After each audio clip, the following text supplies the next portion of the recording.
Hi, today we are going to talk about how to use the Intimate Rose pelvic wand to address tailbone pain. So when we're talking about tailbone pain, it can be associated with a lot of different types of muscular coordination issues, strength issues, restriction issues. But we are going to talk about how to address it when it's due to overactivity of the pelvic floor muscles as they attach to the tailbone here. So I'm going to give you a couple of different views. So this is the external view here, the pelvic floor muscles being everything you see in red coming off of the pubic bone, coming wide, coming in, inserting onto the perineal body, wrapping around the anus and the rectum, and then attaching back onto the tailbone there. So there's a couple of different groups of muscles in there, but they do all attach to each other. So when we are talking about tailbone pain, it can be due to a fall where you fell down on your bottom and it pushed the tailbone upwards. It can be due to childbirth, where as the baby was exiting the vaginal canal, it was compressed into extension. And it can also be from chronic clenching of the muscles around that tailbone there. So in females, you can approach it vaginally or rectally, and in males, your only option is rectally, sorry. But the wand was designed to be able to use either end. When we are talking specifically about tailbone pain, I highly recommend that for most people, the easiest end to use is going to be this long, thin one here. And that is both for a vaginal or a rectal approach. So first, talk about rectal approach, because that is the easiest one to reach around the tailbone, because it is going to put you in very close proximity. That's not always a very pleasant experience.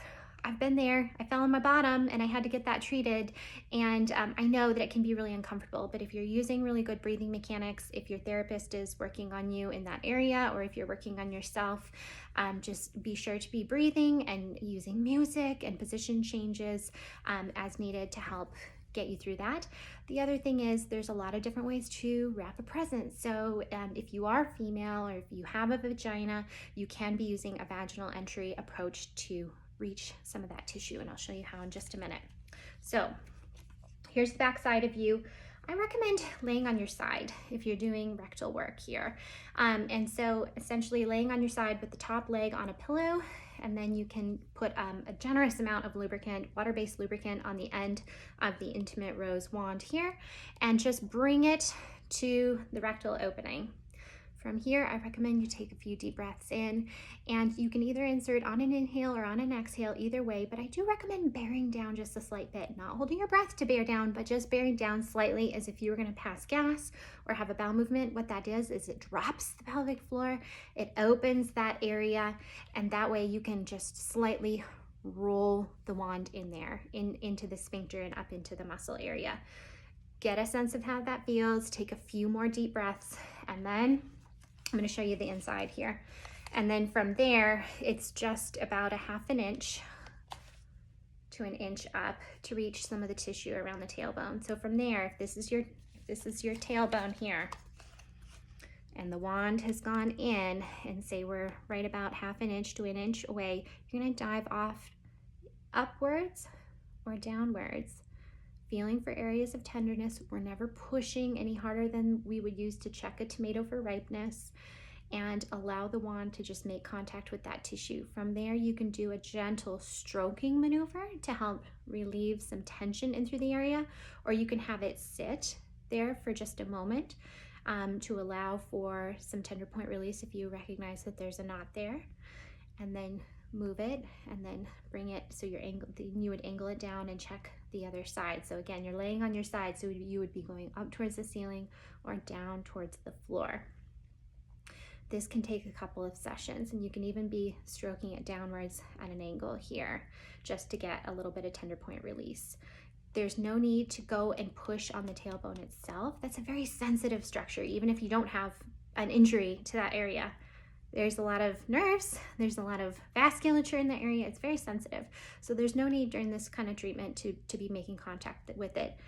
As a physical therapist, pelvic PTs may mobilize on that bone there internally, but that's a very specific technique and not one that we are going to do with the wand, especially for a self-treatment kind of approach. Switching gears, talking about using the wand to go vaginally to address tailbone pain. So here we have the inside of the pelvic bowl. So if you are laying down on your back, again, I do recommend using this long flat end. Plenty of lubricant, inserting into the vaginal canal. So in order to get it to come in, we're gonna be entering it in and then dropping it down like this. So if this is the vaginal canal, it's coming in and you're dropping it down at an angle like this, down towards the ground if you're laying on your back. And again, imagining if this is the tailbone and we're coming in through the vagina, we wanna drop off to the right and the left. Different from when you were laying on your side and we were going up towards the ceiling or down towards the ground.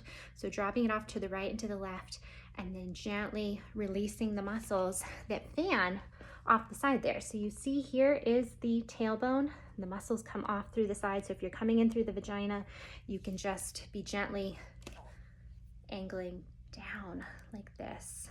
And if you find a tender point, never pushing harder than you would use to check a tomato for ripeness, but you can hold a little pressure there. You can move your leg. That will help contract the muscles around the hip. That can help produce a little fascial glide around the pelvic floor that can be really beneficial as well. And just using a couple of different strokes for a few minutes to do some gentle release. Always take a day off. If you're sore, you can take a hot bath, go for a walk, go for a run, do pelvic floor stretches. We do have a great guide to pelvic floor release on the website that I wrote with some other videos on it that will help show different stretches that are beneficial. And as always, if you have any other questions, don't hesitate to email us at support@intimaterose.com.